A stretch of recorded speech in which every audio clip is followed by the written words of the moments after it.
ባባ ምናምን ሲል መኪና ሳይ ምናምን ማለት ነው ፒፒ ባባ ምናምን ማለት ሲል በቃ በጣም ረብሻለሁ እውነት በጣም ረብሻለሁ ከዛ እጭ ምናምን ብዬ ተረጋግቼ ዝም እላለሁ ምናምን ከዛ ግን ከሆነ ጊዜ በኋላ ምን እንዳረገ ታውቃለህ ፎቶውን በቃ እንዲያውቅህ እፈልጋለሁ እኔ አንተን እንዲያውቅህ ነው የምፈልገው ምን በቃ ይሄ የተፈጠረው ነገር በሙሉ የኔ እናንተ ኬዝ ነው አይደል ሶ አንተን በጭራሽ እንትን እንዲልህ አልፈልግም ላይክ አልፈልግም በቃ እንዲያውቅህ እፈልጋለሁ እና ረጅም ጊዜ ስላላየክ ስለማያውቅህም በልቆ አይቀርም እኮ አይደል ነበር አሁን ነው በደንብ የተዋወቃችሁት ከዛ ፎቶህን እውነት በቤቴ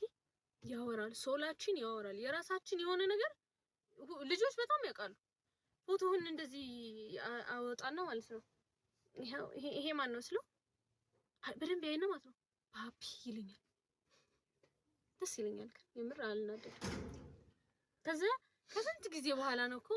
ማን ነው ሁላ በቃ ከስንት ጊዜ በኋላ ለመጀመሪያ ጊዜ እንድናወራ ያደረገን እኮ አባቱ ነው አይደል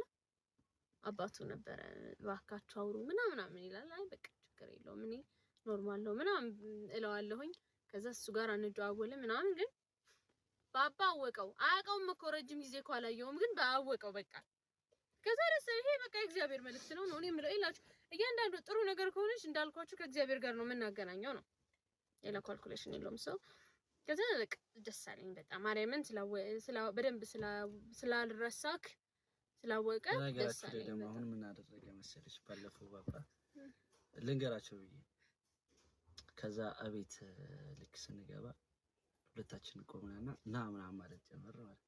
ወደኔ መጣ መሰላችሁ ጋይስ ወደሱ እናቴ ትሙት እሱ ያኔ ግን የምር ነው ፊል ያደረኩት እና ቤቴ እንዴት ደስ እንዳለኝ ማርያም ለምን ደስ ይልሃል ወደኔ እኮ ነበር መምጣት የነበረበት ወደኔ መጣ ያቺ ግን ልጅሽ እናቴ ትሙት እኔ እየሮጠ ወደኔ መጥቶ ሳቀፈኝ ታውቂያለሽ ደሞ እንጂ ከዛ ነው አኮርፍኩኝ እንደ ህፃን ልጅ እንደሚያቅሰው አኮርፍ ቆሜ እንደዛ ምናምን የምር ነው በቃ የከፋኝ መቤቴ ከዛ እሺ ና አለዋለሁ እኔ ጋር ብሎ እቅፍሱ የምር ነው የከፋኝ እኔ ብቻ ሶላት አዎ ደስ ማለት አንቺ እንድትከፍብኝ ፈልጌ አይደል ግን እንደዛ ሳይው እንደዛ መጥተሻክሽ ማርያም እግዚአብሔር ይመስገን ለሆነው ሁሉ እግዚአብሔር ይመስገን ቆንጆ ትምህርት ወስደንበታል በደንብ ተምረንበታል እግዚአብሔር አስተምሮናል በጣም እግዚአብሔር ይሰጣል እግዚአብሔር ይነሳል አጠቃቀሙን ነው ዋናው እግዚአብሔር የሰጠን ነገር መጠቀም ባለመቻላችን ነው እዚህ ደረጃ ላይ የደረስኩት እኔ አብሶ የኔ ማር ባይዘይ ማለት ነው ግን ሁሉም ነገር እንደ እድሜያችን ሲሆን ጥሩ ነው አሁን የምንማርበት ጥፋታችንን አሁን ለምሳሌ እስከ 18 እድሜ አለ አይደለ ከዛ ደግሞ ከ18 በላይ ደግሞ እስከ 25 እስከ 26 ምናምን ያለ እድሜ እኔ ማስበው ማለት ነው የእድሜ ደረጃ አለ ከዛ ደግሞ ከዛ በላይ ደግሞ አለና እንደ የእድሜያችን ማሳለፍ አሉብን